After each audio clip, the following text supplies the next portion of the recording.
all of technology today, currently, in terms of like experience that humans have of it, has been produced using very perverse incentives, which is actually damn impressive. When we talk about where we store all of our personal information on two companies, basically Google and Apple, I mean, that's kind of crazy. This is where permissionless comes in, is that anybody listening to this, you don't need permission. There is this huge multi-billion or trillion-dollar opportunity of making a user-friendly front end to Subnet. You don't need the Subnet's permission.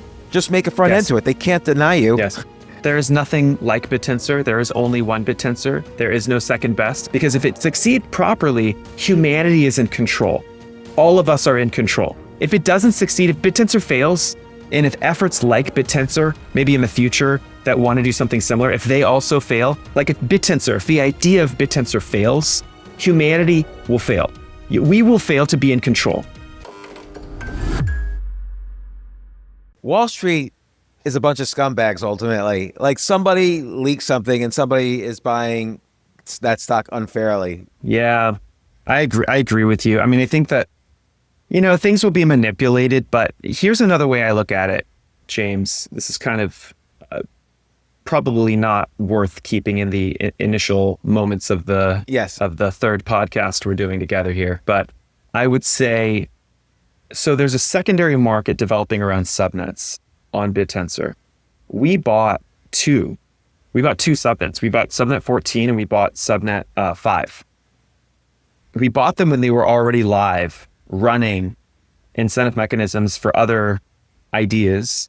The incentive mechanisms didn't work out, right? Almost like a stock that like has a product and then they die or whatever, but they're still traded. They're still public.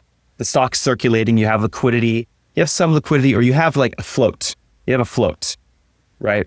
So we bought a float, and everyone knows us. Everyone knows me and Cameron, my co-founder, who's the core maintainer of Bittensor. He like maintains the open source code. He's like Linus Torvalds to Linux. He is to Bittensor. And just because people knew that it was our subnet, we didn't have any incentive mechanism on it. They degen traded into it and they've put 5 in the top 5 for like the last 2 months. We haven't even shipped anything on subnet 5. For 14, it was trading at 12 cents. It went up to almost $100. And then it came back down to like, it's 20, 25 now. But I mean, it made us millions of dollars in 30 days. Wow. At one point we were up 20 million in the first 2 weeks, because it was like, way up there. But subnets, this is the thing you have to understand, James. Subnets are stocks for ideas. Until those ideas become reality. So let me ask you about that, because there are subnets, and I understand they're different from companies. I like to think of them as companies, but really subnets are their own ecosystem, because miners are companies, validators are companies, customers could be companies that are, but okay, let's say subnets for a second are companies. Then there's the subnet tokens, but there's also the equity of the token of the company that owns the subnet. So what would you rather buy at this point? Alpha tokens of a subnet or equity in the subnet owner? Both, and I'll tell you why. Someone asked me this question in Paris on a panel that I think you were in the room, right? Like I was on a panel at Proof of Talk. Yeah, it was the subnet panel. Yeah, how to monetize, or what's the business model or something. So, subnets in business or something. I can't remember the title of the panel. So I'm on this panel. Someone asks the exact same question from the audience. This is my answer. And it's on the internet, so I hope I'm consistent with my answer. I'm making something up now. This is totally different from that. My views evolve on a weekly basis in Bittensor land. Not really, but actually kind of. So you want to buy all of it. You want to buy the stock. You want to buy the underlying asset. Think of it like if you're a startup employee, you're going to get paid in cash. Are you going to say no to cash? Of course not. Take the cash. You're going to get paid in options. You're going to have your options vest over 2, 3, 4, 5 years. They give you another stock grant. That's another type of payment. Representation of value, the different representation of value, right? Additionally, sometimes the company gives you a royalty or a dividend, right? If you have a certain type of stock. So you could have a preferred stock that you bought or you could have an option that you have to exercise. There's different ways of financializing. So I think that if you're looking at a subnet team and they are cracked, they are great, and they have a company, and that company is monetizing somehow what the subnet produces, the raw commodity of the subnet, the output of the subnet. Let's just say this company is monetizing it better than the other people because they designed the incentive mechanism on that subnet. So of course they know how to monetize it better than other people probably. You want to buy equity in that company. You want to buy the alpha token of the subnet, and you want to hold Tao, and you want to get exposure to everything. You want to get exposure to all of it. That's what I would do. I agree. And the question I have about the alpha tokens, I think a little bit depends on since the company defines what the incentive means, what the incentive mechanism is tied to, I would need to know that. Because stock, we know what it's tied to. Equity is tied to a percentage ownership of the company. They can't run away from that. But the benefits of owning the alpha token are defined by the subnet owner. So for instance, some subnet owners might distribute revenues to all token holders, or some subnet owners might buy back subnet tokens, and that increases, then there's capital appreciation to the subnet owners. But if they don't do anything, or if they're selling their own tokens, that might be a negative for alpha tokens of that subnet. So as long as there's transparency into all the subnet economics, and just like there is with the stock market, there's more or less transparency. When you say if a subnet owner is greatness in this case is how they structure incentives for the alpha token holders. Yes, absolutely. I think of it like language. We're all humans. We share the same DNA structure, but we've invented different languages. We've invented, depending on the culture and depending on how we want to say something, you might be speaking Spanish. If you're into a different type of culture, you might be speaking French. If you happen to be in Asia, you might be speaking Japanese or Chinese. And so, but we all share the exact same DNA structure. Subnets use different languages to express incentives for commodities, and they're very diverse. One thing I was tweeting about earlier is incentives are more powerful than currencies. And then someone responded to me and corrected me and said, incentives transcend currencies, right? Because it's almost a meta language. Right.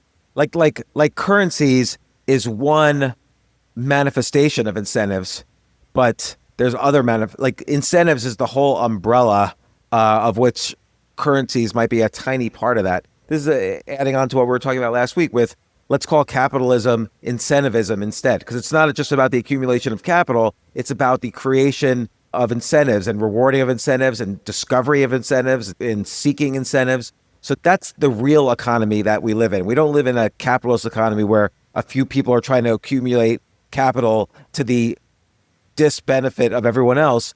We live in an incentivist economy. Everyone's either providing incentives, seeking incentives, and then in that incentive system, that's what you're saying really, is that currency might be one manifestation of that. Oh, I'll pay you a salary. But hey, also I might give you a good work culture. I might give you options. I might give you a 6-week vacation. Or for customers, I'm going to get you a better computer, and maybe you pay a little more. Actually, maybe you pay a little less. Like the currency is not the important part. The incentive is the important part. And marketing doesn't usually revolve around cost. It does in some cases, but in other cases, like, hey, if you drive this car, you're going to have the pretty girl, the handsome guy sitting next to you. Like marketing is about mythological incentives and not just about what this costs. Yeah, it's almost an underdiscovered or underspecified field or domain, really. And until Bittensor came along, well, Bitcoin is really the seminal moment. Until Bitcoin, we didn't have a digital way of expressing scarce economic incentives.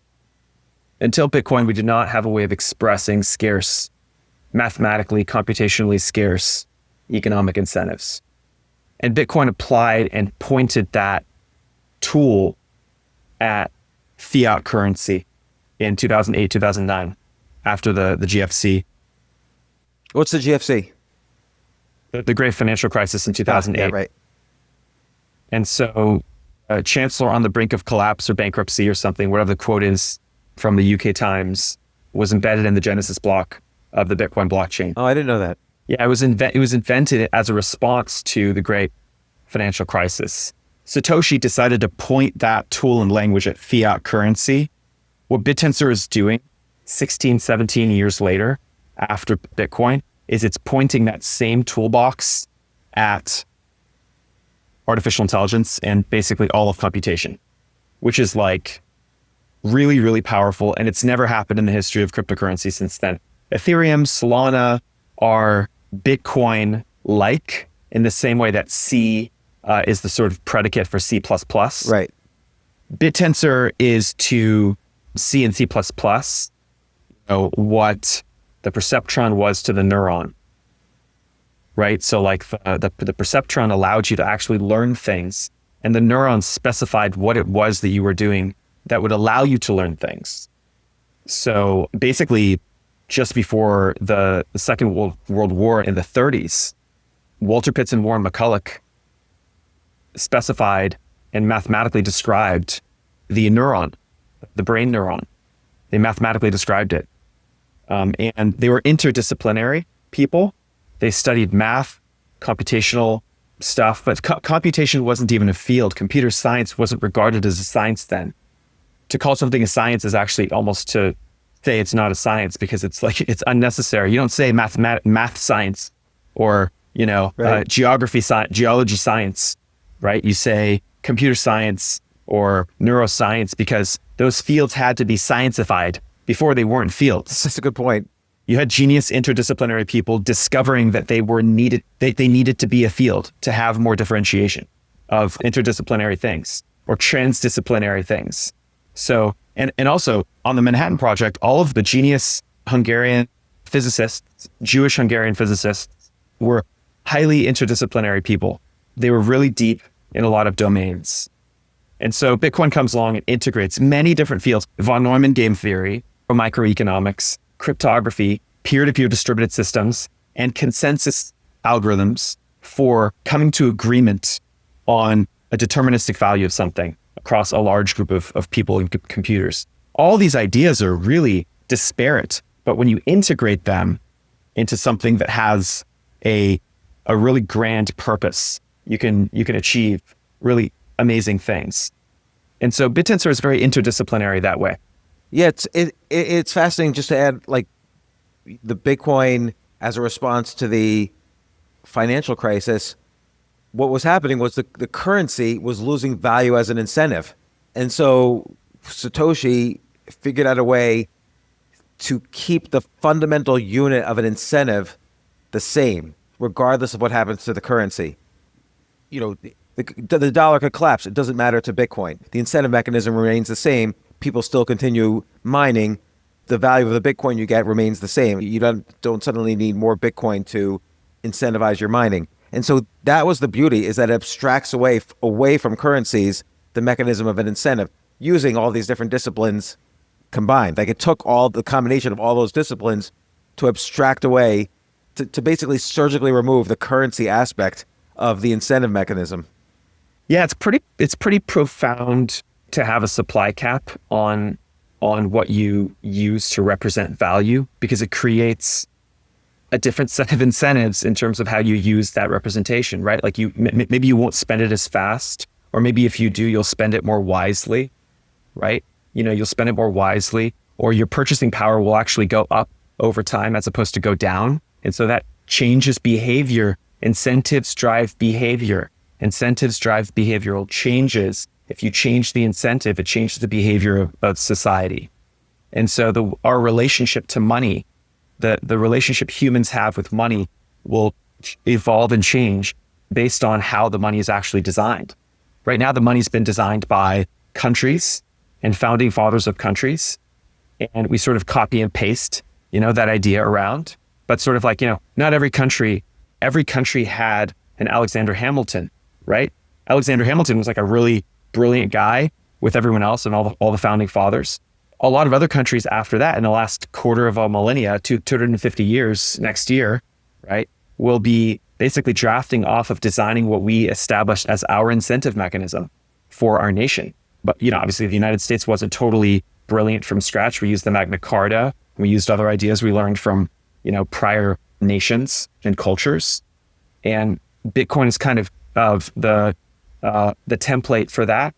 And there's now all these new templates. But what Bittensor does is it's taken that sort of foundational template, kind of in the same way the United States took a foundational set of ideas from the Magna Carta and other templates, and said, we're going to build this permissionless, decentralized network state.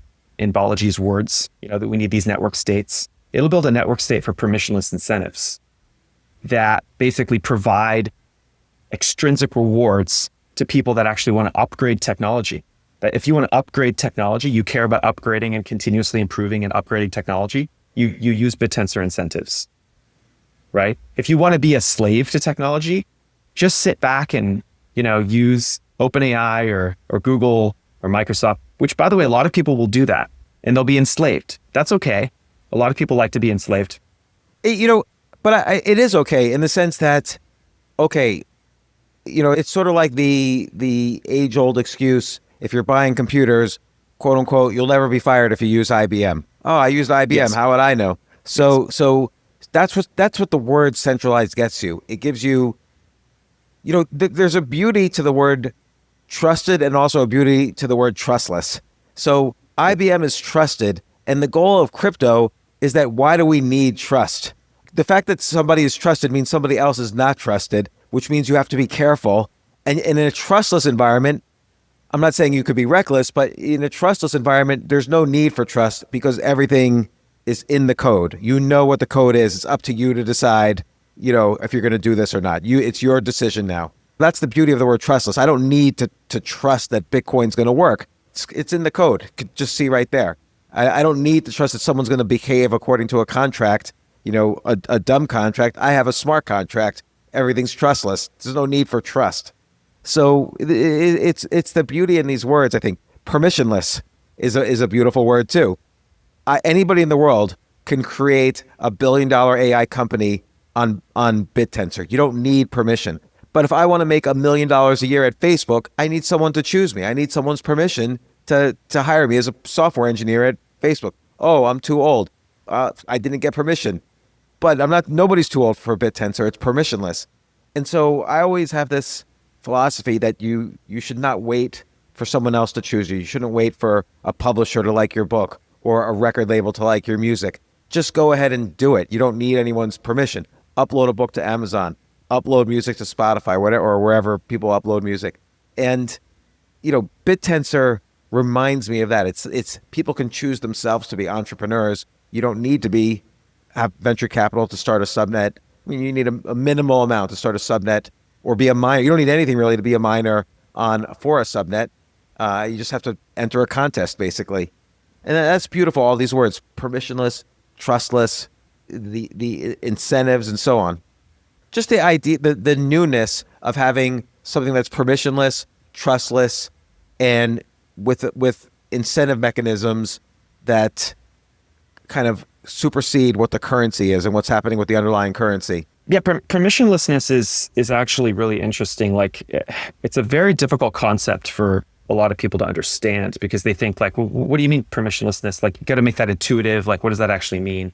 How do you really get a grasp on that? And because a lot of people are like, oh, I don't need your permission to, use the product. And so the product's permissionless, right? Like, it's I get the free version. I use the free thing and it's permissionless. Well, the reality is only your ability to use that product is permissionless. Everything about it is permissioned. Other than that, everything else, how you can improve it, how you can make money from it, how you can trust and see how it's implemented. And do you know that they're not lying to you? How do you have participation or collaboration around monetizing or benefiting financially from the success of that product, right? Its monetary success. All of those things are permissioned. And Bittensor is basically providing many, many layers of permissionlessness. Instead of just one layer, it's providing a blanket of many layers of permissionlessness to how technology is built and innovated on and created. And that is profound. That is very, very profound. So like, for instance, subnet owners don't need permission to start a subnet. Miners, theoretically, miners don't need permission to be miners. potentially, validators. I mean, everybody's got to do some things according to the trustless mechanism set up by Bittensor. But other than that, you don't need permission to do anything. The way I would need permission to be an employee of Google or publish a book through a major publisher and so on. Correct. Yeah. I mean, to be an employee of Google, you can't just walk up to Google and be like, hey, great, I'm going to do this thing. I know you just made another $7 million on it. I expect to get paid a fair share of that. Right. I'm sorry. No. Right. That's not the way that works. So that's exciting as an entrepreneur, that I can have an idea, and and not only the idea, I need more than the idea. I need a way to incentivize customers, miners, and validators. Once I have that set up and kind of programmed into the subnet, then I'm off to the races. I don't need anyone's permission to do it. And then if my incentive mechanism's right, then I will attract miners and validators and customers. They don't need permission to play these roles in the system, and Yes. I'm off to the races. Correct. And so it really aligns the incentives in a much healthier way, because everyone has skin in the game. You have skin in the game if you're verifying the work. You have skin in the game if you're a user of the commodity. You have skin in the game if you're helping improve the commodity. You're making it better, you're improving it, you have skin in the game.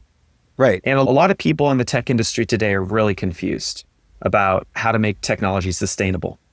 You make technology sustainable by economically incentivizing its improvement equitably across all the stakeholders.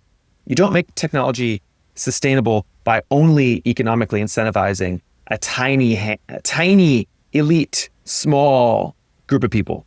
Right. Everyone else, nope, no incentive for you, just a small group of people. And here's the shocking thing. All of technology today, currently, in terms of like the experience that humans have of it, has been produced using very perverse incentives, which is actually damn impressive. It's damn impressive. Like what? Well, I mean, I love my iPhone, for example. I think it's a great product, right? That's perversely incentivized, really perversely incentivized. I think it's a great product, though. I like it. I also happen to have an Android phone. Actually, I have two iPhones, but I also have an Android phone. What are the perverse incentives? Okay, so the perverse incentives are supply chain domination if you're at the current scale of Apple, right? Like they want to dominate the supply chain with Foxconn and with SK Hynix and with ARM. By the way, Apple tried to buy ARM 4 times. Vertical integration, baby. Vertical integration. The whole thing. What is Elon doing with Tesla? Vertical integration. Optimus is going to be the product that's bigger than the car. Right. The car is just like a bootstrapping funding mechanism. People are like, oh my God, cars. $15 trillion industry or whatever it is. Probably not that big, but like it's huge. No, cars are not the market. Let's build humanoid robots. Vertical integration. Vertically integrate energy, power, product design, everything. There are perverse incentives in the world of capitalism that have caused companies like Apple to compound their monopolies. Not necessarily unhealthy forever, right? Like you can build diverse competitive monopolies, right? There's different types of monopolies. So maybe you have, well, currently we have two options. You have Android and you have iPhone. Like last I checked, if I have just two options as a customer in a market, I think that's a pretty shitty market in terms of like the diversity of the range of flavors available to me. I want to buy some ice cream. There's like 30 flavors of ice cream I can choose from. And you go to the market, the shopping market, and you walk down the ice cream aisle, and there's like 30 different brands and flavors of ice cream. That's a successful market, in my opinion. Wow. Let's clap for the ice cream market. That's impressive. When we talk about where we store all of our personal information on two products or two companies, basically Google and Apple, I mean, that's kind of crazy. So what I don't understand, like, it seems like the more advanced the technology is, the more likely you're not going to have a market. So like take, for instance, search engines. I really just only used Google until ChatGPT arrived. I only used Google. And the IP protocol, the internet protocol, every company had a different networking software. Now it's just all ubiquitous. It's only one network.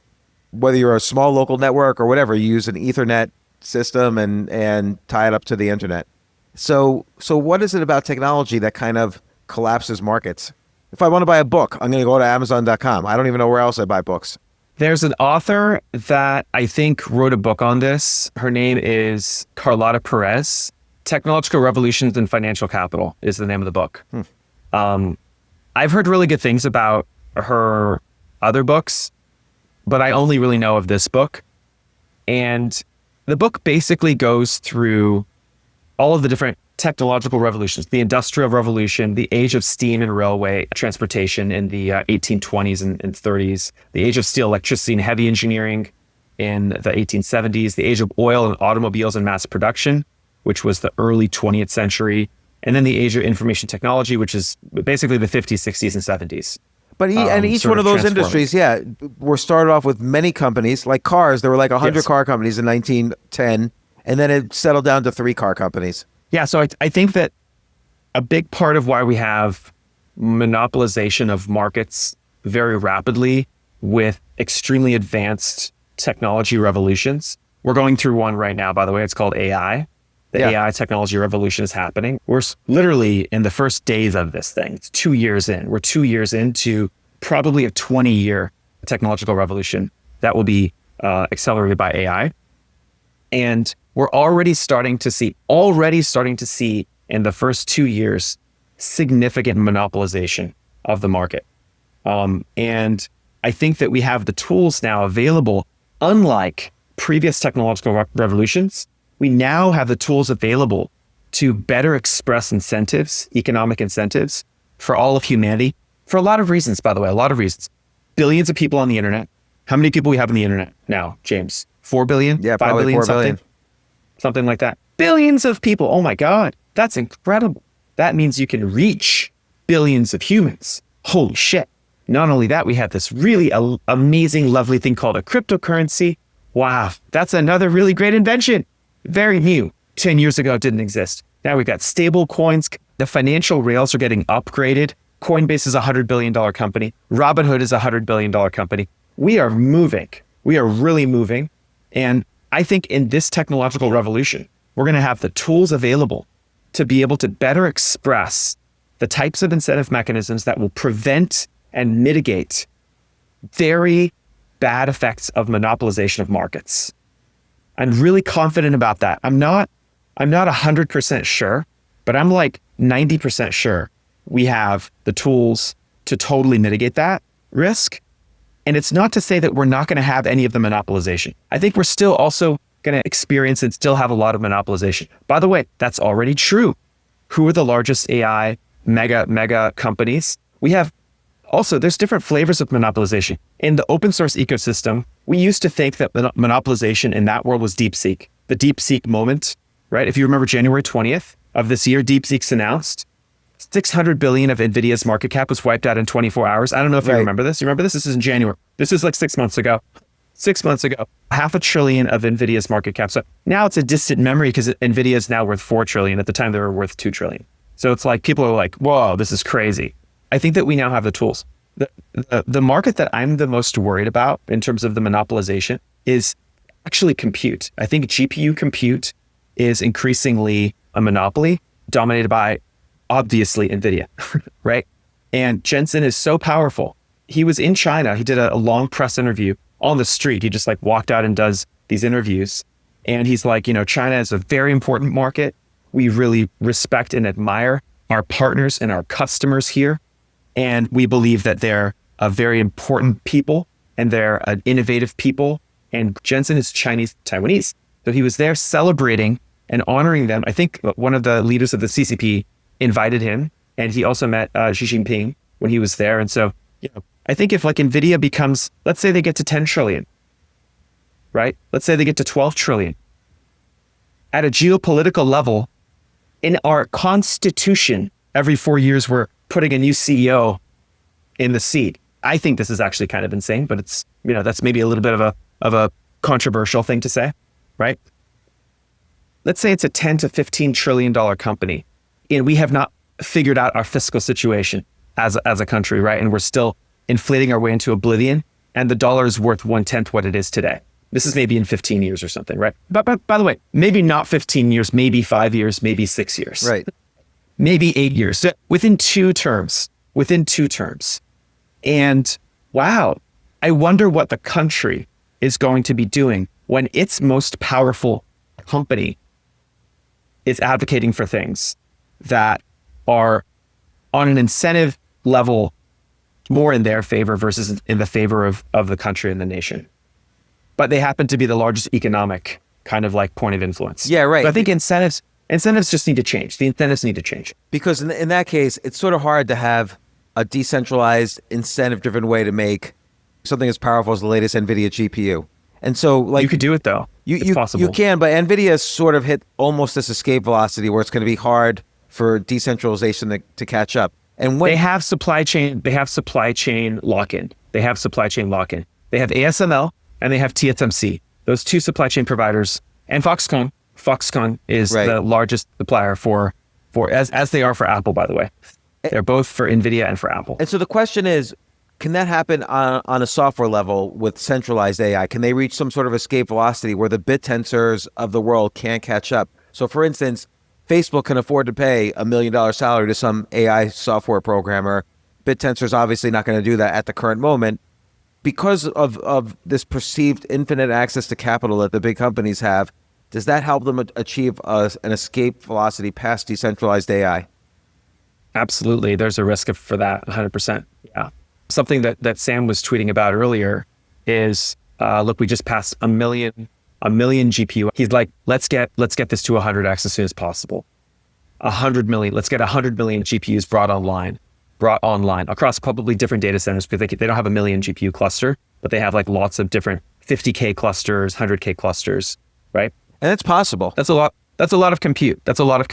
He wants to 100x that. For Bittensor to do that, we need the right economic incentives. And I've run the math. It's actually not complicated, right? It's not hard. We need 4 billion people on the planet. 2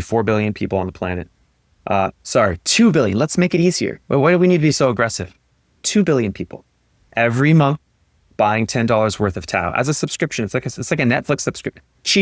It's cheaper than a Netflix subscription. Just 2 billion people, the rich people, right? The 2 billion rich people, right? That are not in poverty, that are not in abject poverty. We have 2 billion rich people now. Wow, that's so amazing. Go humanity. We have 2 billion non-impoverished, pretty rich humans on the internet with credit cards and able to buy shit, right? Wow. We just need 2 billion of them to do a $10 a month buy. That's 20 billion a month.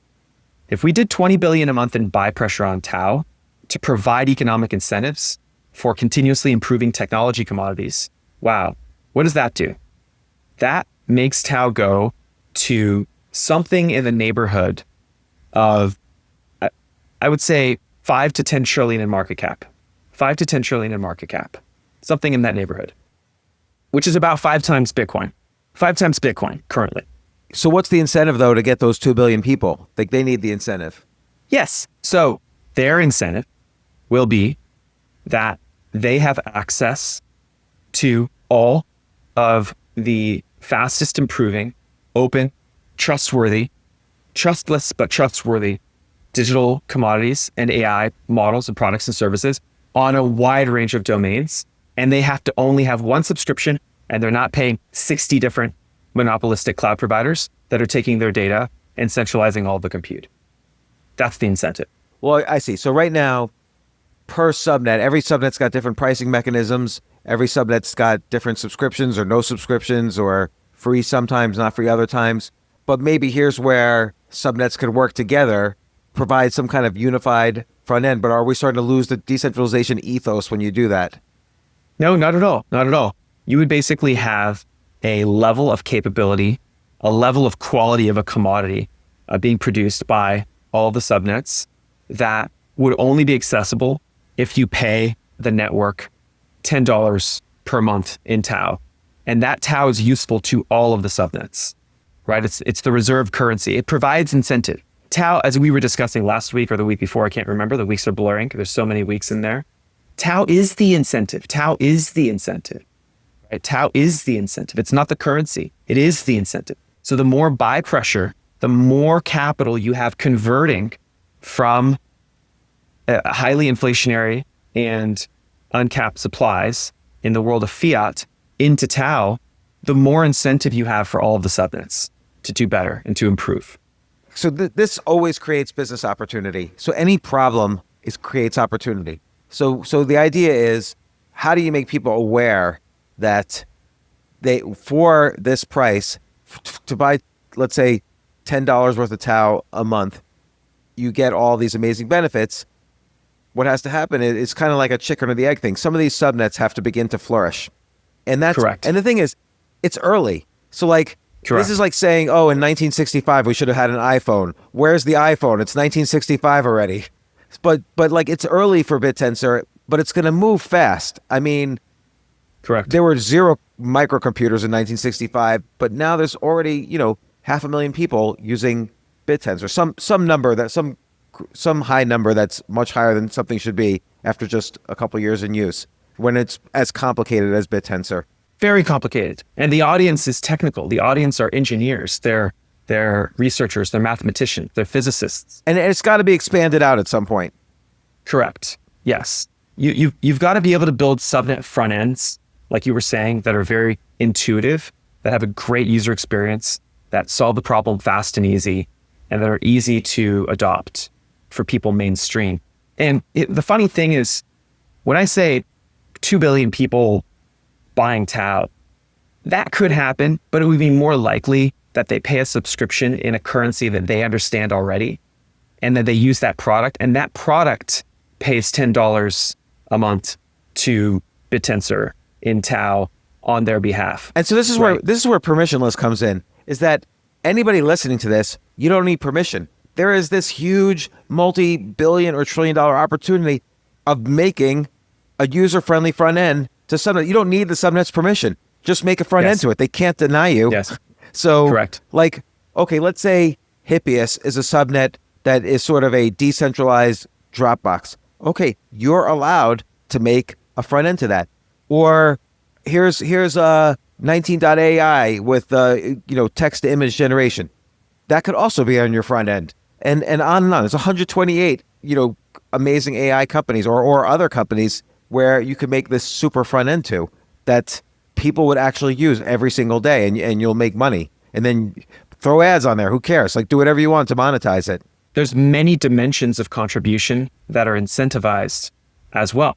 So if you contribute to the infrastructure that runs that incentive, that application, you'll get rewarded. If you contribute to solving for the incentive, like competing and producing the commodity, you'll get rewarded. If you contribute to designing the incentive itself, improving the design of the incentive, you'll also get rewarded. That's called being a subnet owner. But now there's subnet co-owners. Now there's collectives of people that own subnets. So all of these things are very disaggregated. What was before highly coupled and bundled is now loosely coupled and unbundled, right? So that's a really beautiful property. It allows you to have more expressiveness. The trade-off is more complexity and harder for people to understand. But as long as the right people understand it, that's the thing. Bittensor is going to do incredibly well because James is involved in Bittensor now. Knocking on wood. Right. Well, no, I agree. That's the thing. Now that, so I'm involved, I own a substantial amount of the Tao token. I have every incentive to make it work. I'm probably talking to subnet owners every single day, and I know you are as well. You are a subnet owner. I'm talking to you.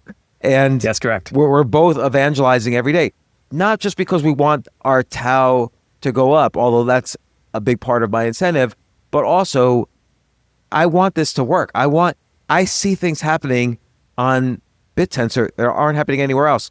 Like I was texting you earlier about Siam. I don't know how to say his name. Siam. Did you just refer to him as Sam? So the DSV fund guy, he just announced how he's investing in, I forget which subnet it is, BitMind. And they're a subnet on Bittensor, and they've succeeded in basically beating all centralized AI in terms of recognizing deep fakes. So is something a deep fake created by AI or isn't it? They have an 88% accuracy rate.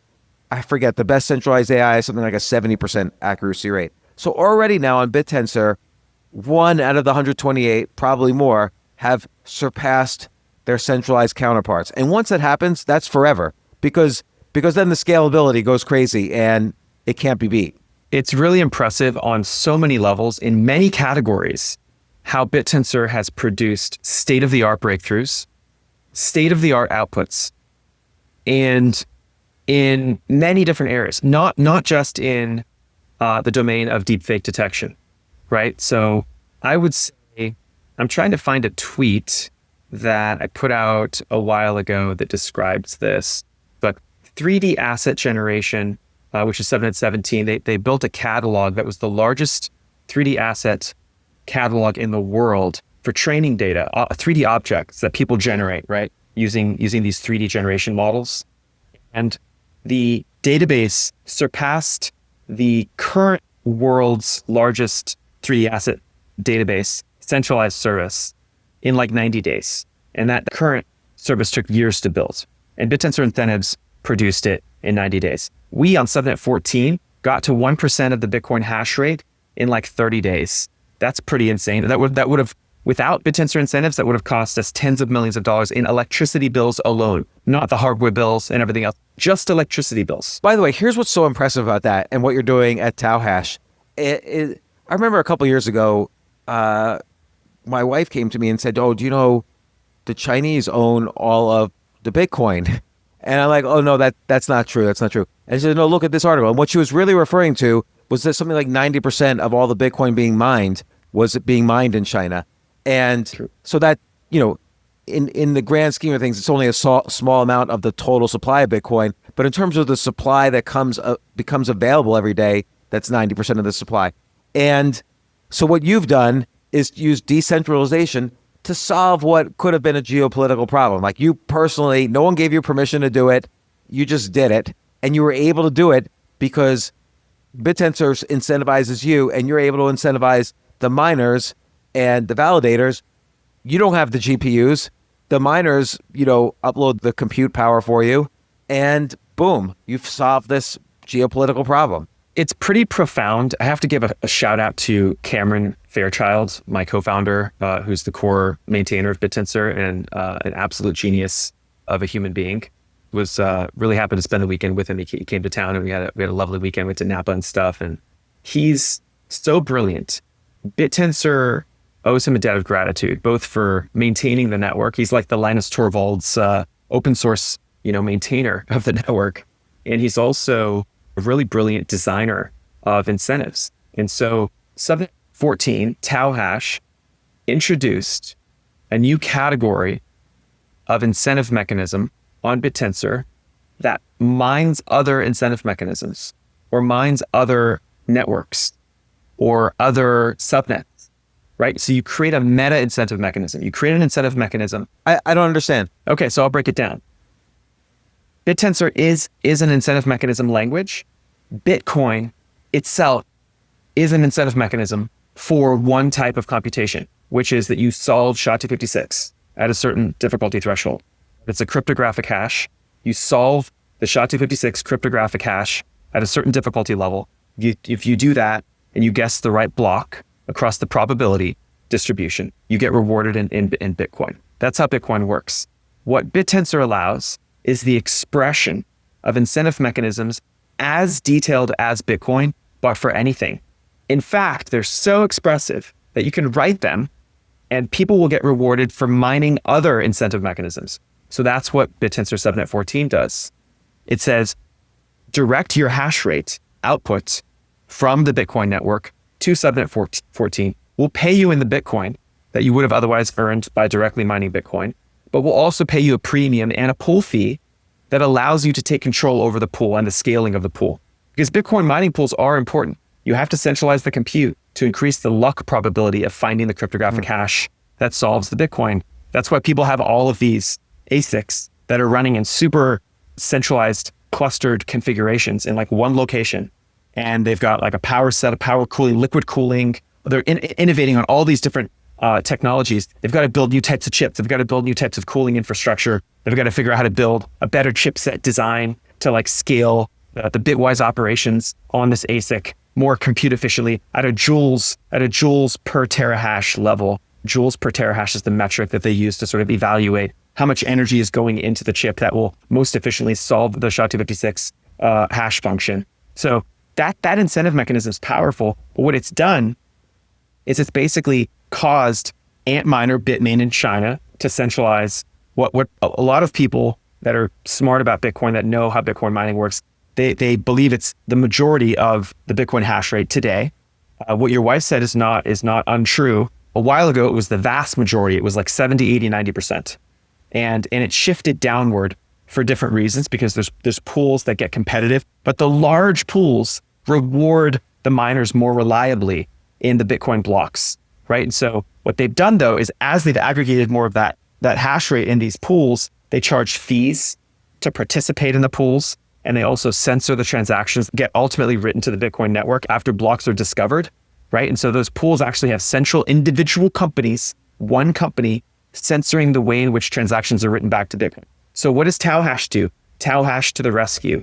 Tao Hash says everyone in the pool that's mining the pool gets rewarded in the share of the pool fee incentive, so that we all cluster our resources together to improve the probability of discovering these blocks. But all the miners are also co-owners of the pool. They're co-owners of the pool.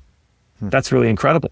And so we as the owners, we have some asymmetric advantage because we own a lot of the alpha token. But the miners and the people that are pulling together their resources in the pool also have influence over how the pool is designed and how it's scaled out. And so we think, and this is, in the works, we just did a huge release upgrade today, so people can check out our Twitter and our website to see what that looks like. But we think that Tao Hash has a chance at being the largest Bitcoin mining pool, much larger than Antminer. But it's not going to be a centralized mining pool. It'll be a decentralized mining pool. And the ownership and the rewards and the incentives for making that pool really performant will be owned by the miners of the pool instead of one company. And we think that that's going to be very healthy for Bitcoin and can actually address a lot of these challenges. But that design you can apply to so many other things.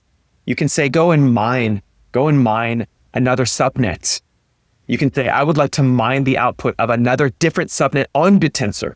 That's fascinating. That's doing something. So you basically, your overall mission is not really specifically about mining Bitcoin, although that's how it's used now, but you've created an incentive mechanism for mining anything, and it just so happens that your miners have chosen Bitcoin as the main thing they're going to mine right now. Well, that's how we've designed it. But the idea behind creating incentive mechanisms for other subnets is out there.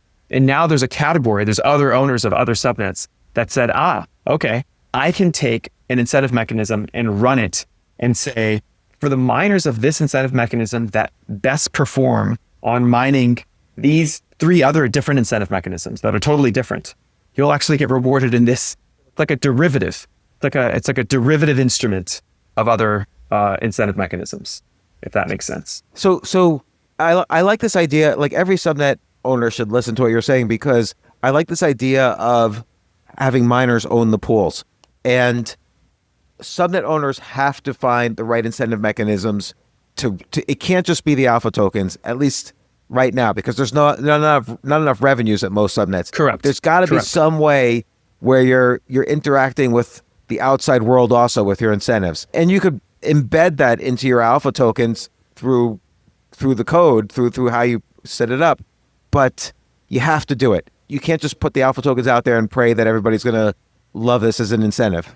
Yeah, one way of analogizing subnets that mine other subnets is less about derivatives, like I was mentioning, and it's more about machine learning models that learn from other machine learning models, or AI that learns from other AI.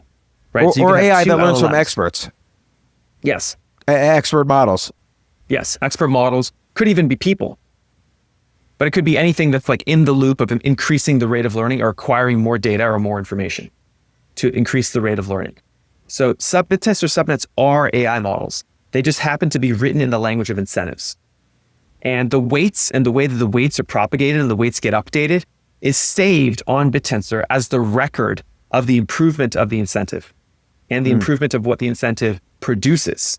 So both the way in which you write the incentive and version the incentive, like the source code for the incentive, which is literally source code on GitHub, and then also how the subnets outputs, the commodities that the subnets produce, also improve. That's also persisted. But that's not persisted on chain. That's all done off chain, like we were saying. Only the incentives are on chain. Everything else is off chain.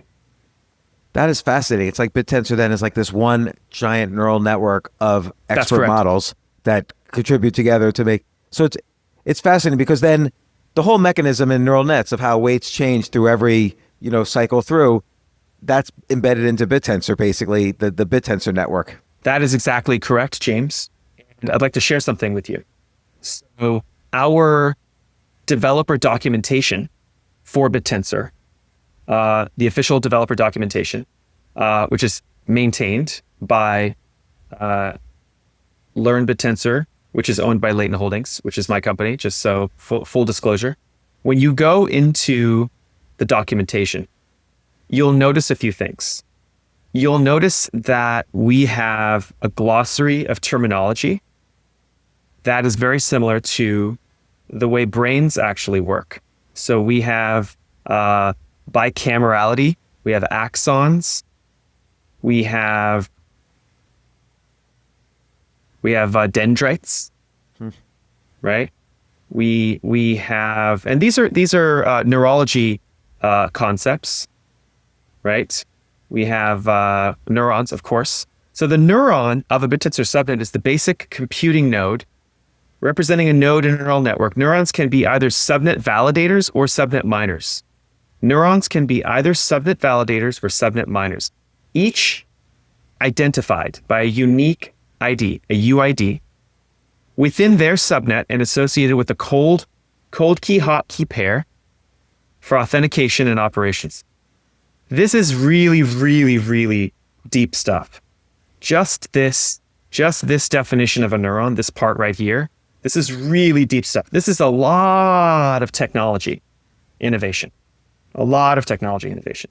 If you want to understand neurons, you can go into their architecture. They consist of axon servers, dendrite clients, and synapse data objects. Synapses, as we know, in the brain are the electrical signals that propagate from one neuron to another neuron. And then the dendrites are the sort of the fuzzy veins at the end of the neuron connections, transmit different types of information. So all of this has been encoded into the way Bittensor subnets are actually designed and operated in terms of how they store and persist the incentives and the performance of the work against the incentives from miners, subnet validators, alpha token holders, and subnet owners. This is where the value of Bittensor is. This is completely where it is, because basically the strength between the signal between the neurons and the axons and the dendrites, that's the incentive mechanism. That's what builds the myelin that sheathes those synapses. And you can't just start that. You can't just program that. That builds up organically. Like miners sign up, subnets create incentives. Customers come in, validators, change the weights on different miners. Like all of this is built over time, and that ultimately it's one of those things where the longer Bittensor lives, the more valuable it is, because the more information is encoded in all these weights in the different subnets and in between the different subnets. This is why, we were kind of sitting this back and forth on email, and I've heard this on other Bittensor podcasts. The idea that a network like LinkedIn or Facebook is usually valued by the number of users squared. So if Facebook has 500 million users, all the different connections between all the different users creates more value. It's not just a linear value, it's n squared. But when you have these subgroups, or these, in Bittensor's case, subnets, each subnet kind of has its own Metcalfe's law, but all together they're interacting like Metcalfe's law. So that's called Reed's law. And you get to 2 to the n. Instead of n squared, it's 2 to the n. It's much more exponential value. Much more value. And that's the escape velocity that I think Bittensor's already had. Like you can't, yes. Like something, okay, I have all respect for Akash, ICP, Render, some of these other DPIN tokens, but nobody is going to now compete with Bittensor in terms of the weights on these neurons like you just described. Like it's done. Yes, it's done. There's no competition. There is nothing like Bittensor. There is only one Bittensor. There is no second best, in the words of Michael Saylor. Bitcoin and Bittensor are really great. That's what I'll say. And by the way, there's no monopoly either, because it's not like they're inserting control over anything. Like, you create your own Bittensor inside Bittensor if you want. Absolutely. In fact, there are a lot of people that are trying to build their own sort of perverted Frankenstein version of Bittensor, where they take 30% of the token supply for themselves and do all kinds of creative stuff and criminal stuff. That's okay. They will eventually come back to Bittensor and start a Bittensor subnet, and they will realize that that will be the way that they can actually scale. You mentioned something over the email, James, about the age of experience. And I wanted to propose that we segue into that, because it's very relevant to what we just discussed around the neurons and the dendrites and the axons and all the different brain terminology that we were talking through. Let's do it. So the age of experience is a paper written by David Silver and Richard Sutton. David is a researcher at Google building AI products and services, and he's an academic from Oxford. And Richard Sutton is a Turing Award winner, and he's the father of reinforcement learning, or RL. Reinforcement learning is kind of one of the maybe most profound fields of algorithmic discovery and innovation in artificial intelligence, going back, 50, 60 years, maybe longer. And reinforcement learning is so fundamental to how these LLMs and AI models work. And RL has really been dismissed by a lot of AI communities because it's viewed as kind of a trivial learning algorithm. But now we're scaling out RL in a lot of domains. And a lot of the most performant models that have been released in the last 6 months, DeepSeek in particular, they've really heavily used reinforcement learning to improve the accuracy and the compute efficiency of the models and make them perform much better. And so maybe describe what reinforcement learning, what does it actually do? So I'm not a machine learning people, so I'm going to pull something up to give me some support here. But the definition of reinforcement learning is where an agent learns to make decisions by interacting with an environment and receiving feedback in the form of rewards or penalties. So you give a reward function, rewards or penalties, and then it changes its behavior or learns based on the rewards or penalties that you gave it, based on more and more examples that the model's exposed to. So I can give a very specific example, and this is where RL sort of hit the mainstream and everybody began to know about it, which is a program called AlphaZero. So yes. AlphaZero didn't know the rules to chess, but it just basically played itself and was punished when it broke the rules and rewarded when it made moves according to the rules. And then it learned within a couple hours the rules. And then once it knew the rules, it played itself 1 million times or 1 trillion times. And every time it won, suddenly it knew all the positions that lead to a winning game and all the positions that lead to a losing game, because one side wins, one side loses. And that goes into its learning algorithm. So now it knows another set of winning positions and another set of losing positions. And then it plays again and again and again and 1 trillion times. Every single game, it gets better because it knows a new set of positions that lead to a winning game versus a new set of positions that lead to a losing game. And within 4 hours, it was already beating the best chess computer in the world, which was already significantly better than the world chess champion. The problem with the before reinforcement learning is that it needed some quote unquote human intelligence in it. Like humans had to say, this is good, this is bad. Now let's put this on a supercomputer so it's fast enough to play. But what reinforcement learning did, it said, we don't need actual human intelligence at all. We'll learn for ourselves. And that's what it did. And it's actually intelligence-less, to continue the permissionless and trustless theme. It has the less humans tell it what to do, the better a system that does reinforcement learning does. And Bittensor is what you're saying. There's reinforcement learning. Every time something happens in a subnet and the validators say, this was good, this was bad, the subnet gets better. Rather than having, again, humans decide from the beginning what works and what doesn't. It turns out humans are actually relatively stupid. We should just let the computers do their thing. And that's reinforcement learning in a nutshell. Very profound and huge innovation that was created by Richard Sutton.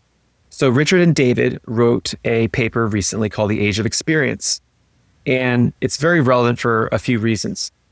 The big argument that they're making in this paper is that the AI research community and the AI movement is going to be moving from pre-training models that are learned from the data that they sort of got trained on, and the data that had to be organized and labeled in a way, and then you go through this big expensive training train the model for 3 months or 2 months or many months, and then you're going to fine tune it, and then you have the model weights. The model weights are there. They're like sort of frozen weights. And those weights are very expensive, by the way. That's why they don't open source them. That's why Elon just, Grok 5's done. We're going to open source it right away. It's not going to open source Grok 5 right away. Those are valuable weights, right? And so they eventually open source the weights when the model's like more stupid because it was trained on data from 9 months ago or something, right? So what the age of experience says is we're going to be building technology and compute and infrastructure where the models will be able to continuously learn. They will continuously learn. They're going to learn from experience. They're going to learn from actually experiencing things, not too different from how we should be experiencing things as humans, right? So the more data and compute that the model has in its infrastructure and is able to sort of like remember and memorize and learn from the experience continuously, the models are going to get so much better. They're going to be so much more accurate. They're going to be so much more powerful. They're going to be so much more expressive. They're going to be so much more convincing. They're going to be so much more scary, so much more beautiful, so much more dangerous potentially, and all of these things. I want to just translate a little bit. Experience means a nonstop stream of data. When you walk around, you're experiencing a nonstop stream of data. It's not like Correct. When you read a book, here's the data. Now I close the book. I no longer get the data, which is really how all AI is right now. There's a data set. That's the book. You open it, you read it, and you close it. And now your model needs to be trained and pre-trained and so on. But with the experience, like you and I could be wearing goggles or listening to things or seeing things or experiencing things, and all that is getting uploaded into AI, which is continuously learning on so much more data than was ever available before, like a million times more data than current AI models have. Yes, and that is going to increase the degree to which super intelligent systems replace merely intelligent systems, right? Like, so we're going to go from like intelligence being abundant, maybe general intelligence being abundant, to super intelligence being possible. And it's going to be possible because of systems that continuously learn, where they don't need to go through these really expensive pre-training cycles, like, GPT-1, GPT-2, GPT-3, and everyone you've got to like scale the compute way more. You've got to get way more data center computer infrastructure, all this stuff. So how is this related to Bittensor? We're supposed to be talking about Bittensor, right? All of this is related to Bittensor, all of it. The AlphaGo reinforcement learning reward function was incentivized by the researchers at DeepMind that wanted to prove they could build a state-of-the-art AI model, which, by the way, Google knows how to monetize very well. So they love that, and that's why they bought DeepMind. Probably, I have to say, apologies to Chad and Steve, the YouTube guys. I would have to say DeepMind may end up, if Demis really helps them figure out how to build the biggest AI platform in the world, DeepMind may actually be a more successful acquisition than YouTube's acquisition for Google. But Google knows how to monetize that level of AI capability because they have an enormous amount of training data. And it's not just historical training data. It's real-time, current, live training data. Every day on YouTube, there's billions of hours of video uploaded to YouTube. Holy shit. Imagine, like, that is like 1,000 times more valuable data, let's say, if you train on it properly, than all of Elon's training data from the cars, from all the Teslas driving around and giving the video feeds, right? Because if you've got billions of hours of video a day on YouTube, now all Google needs to do, which is what the Google guys are definitely thinking of. I mean, I'm just speculating. I don't know anything, but it's probably the case. They need to build super powerful AI models that will just basically point them at the YouTube video data and go and say, figure out, how to become super intelligent just by watching YouTube. Just no other training data. Just Right. watch YouTube videos. The less you tell it what to do, the better, is what we've learned from reinforcement learning.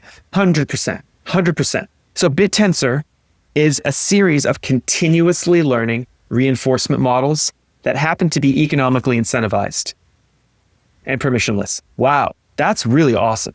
That is like something that we really need to make sure it succeeds. That's why I think you and I are putting a lot of our reputation behind this project. It's because we really need this to succeed. Because if it succeeds properly, humanity is in control. All of us are in control. If it doesn't succeed, if Bittensor fails, and if efforts like Bittensor, maybe in the future, that want to do something similar, if they also fail, like if the idea of Bittensor fails, humanity will fail. We will fail to be in control. That's basically what's going to happen. I agree. And I agree. Look, it's a hard task for everybody, for all the subnet owners, for people who own Tao, for people who talk or write about Tao, for what we're doing right now. It's hard, but we're not fighting an upward battle. It's actually, the wind is on our side because Totally agree. It's growing. The network is growing every day.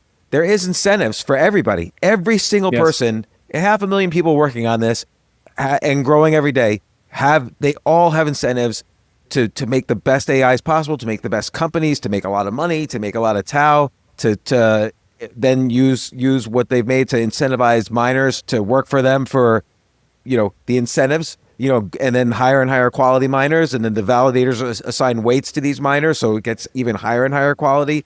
And so we're all fighting an upward battle, which requires work, but it's not hard. It's not like we're at war. Like everybody wants the same thing. We're not, so there's no war with anybody, which is why it's an easy battle. It's just, you have to block and tackle.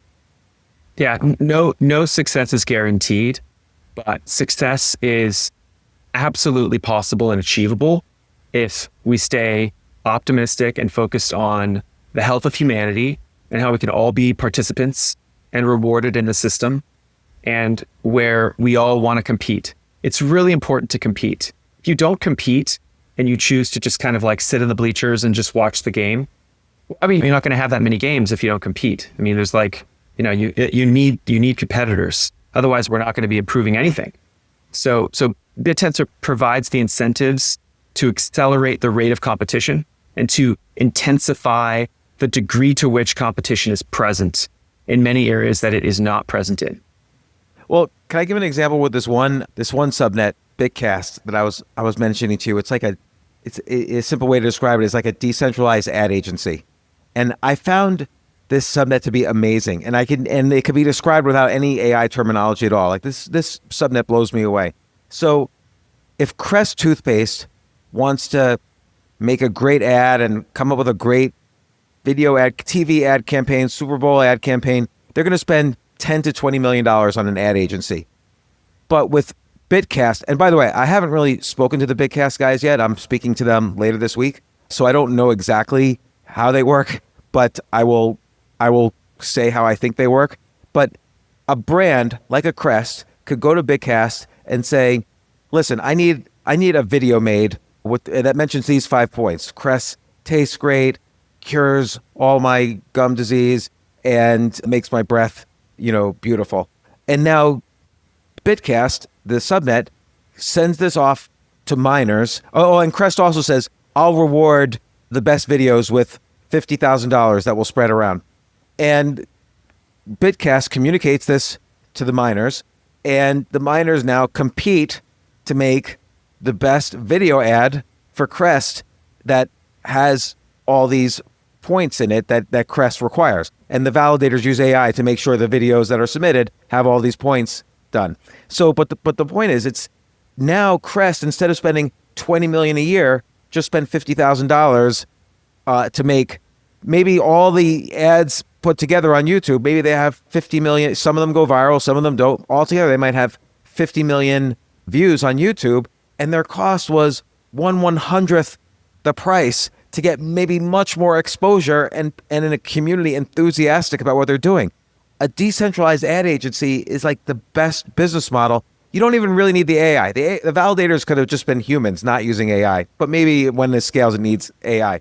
But that's another way of that's a trillion. The ad business is $1 trillion a year business. So this is one subnet on Bittensor, where Bittensor's in its entirety is worth $4 billion right now. It's one subnet on Bittensor that could potentially just completely flip $1 trillion industry using just incentives and decentralization.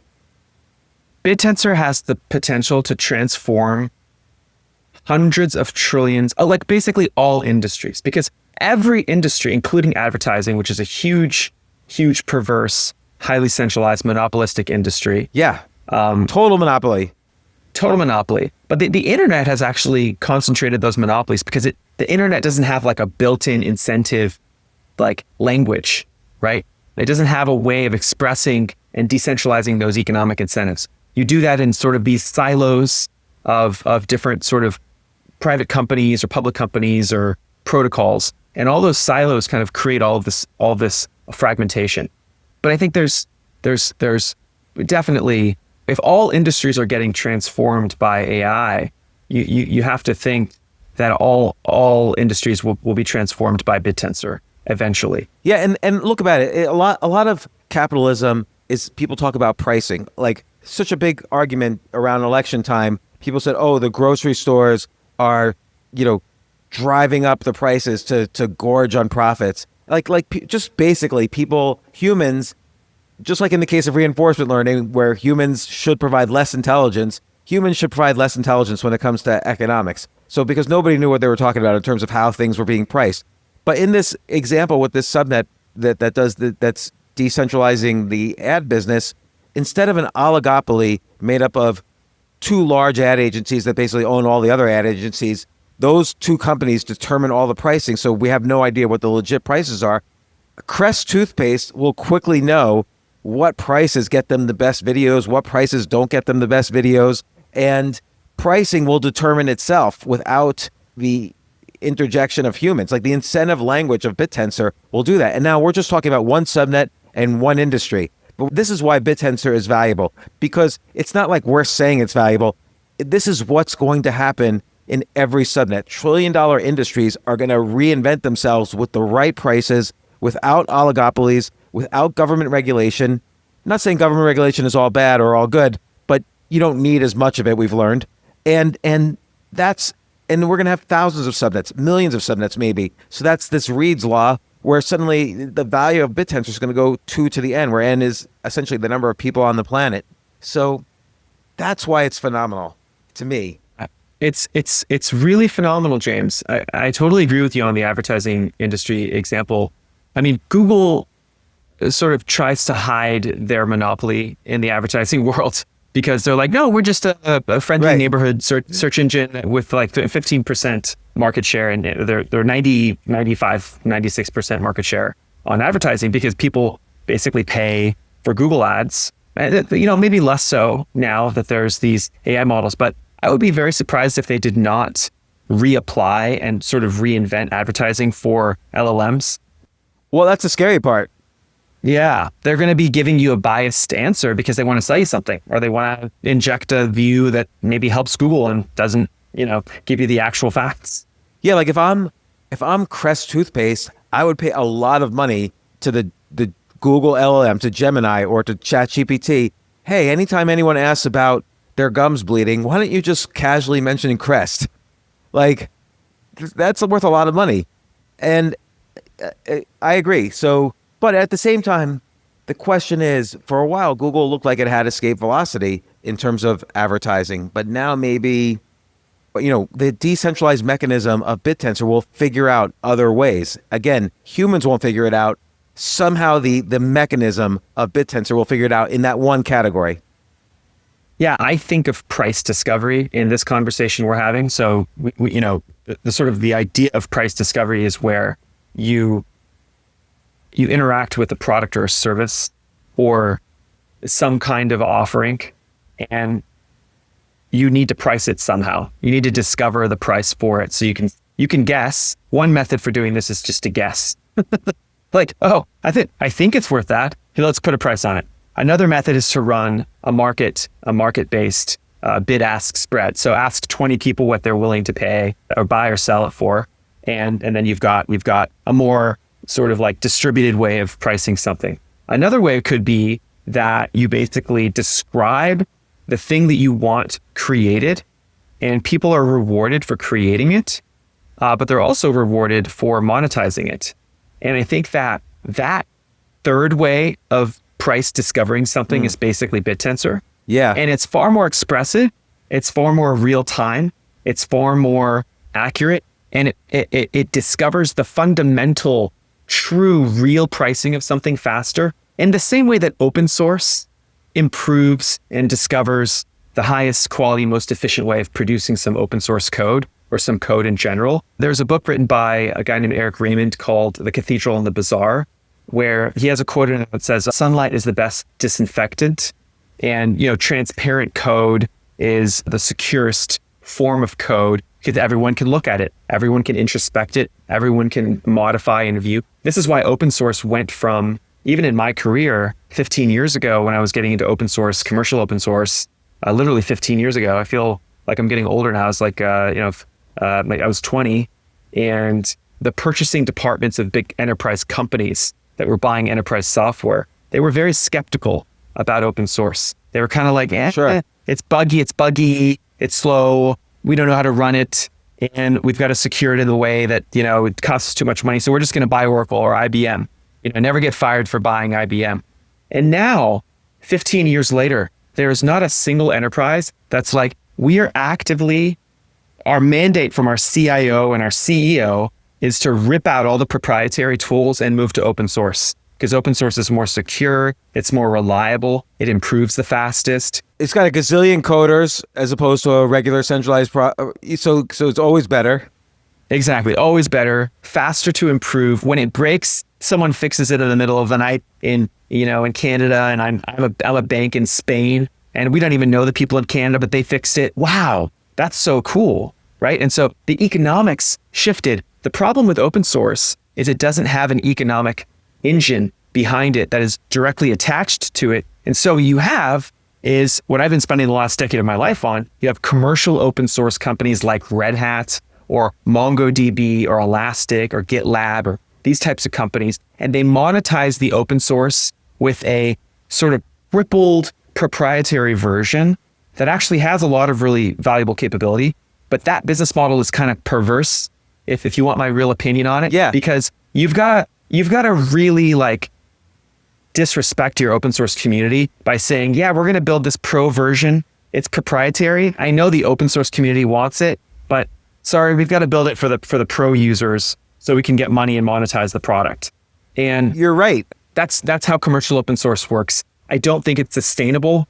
And I think the answer is Bittensor. I basically think the answer is Bittensor. Well, you used a word earlier which I didn't really understand when you first said it, but now I totally get it. You used the word language, and Bittensor is a language of incentives. So whether or not you understand the vocabulary is not important, as long as you're able to express to all your counterparties, these are the incentives why we're all doing something, then you have a system that works. The problem with these companies like Red Hat is they're taking the open source and they're not using a language of incentives. They're just completely translating it over to, hey, IBM, you could use this now. Like now it fits your kind of monstrous, environment. We took it from this nice, peaceful open source environment and we made it monstrous for you. But there was no really clean bridge. And this language of incentives is what takes an idea and gets people motivated to use it. And that's a much cleaner bridge.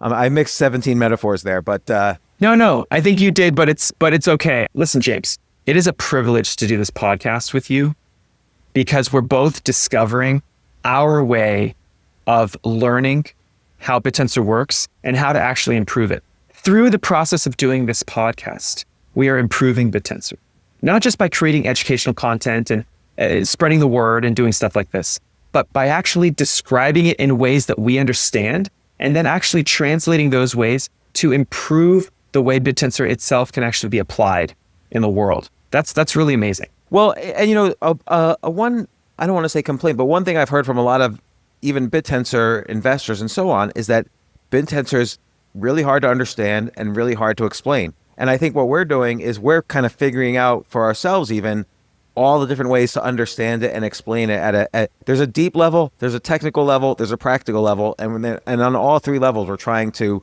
understand it. And that's going to be useful because investors want to know, users want to know. When I explain this to people who are thinking of buying Tao, why should I buy Tao? Oh, it's the crypto AI. Well, what does that mean? And then you go deeper, and then it's like, oh, I don't understand what you're saying. But it is understandable. It's just, and I really like this language of incentives aspect. The more I think about it, it's more about incentivism than anything else. It's even more about that than AI.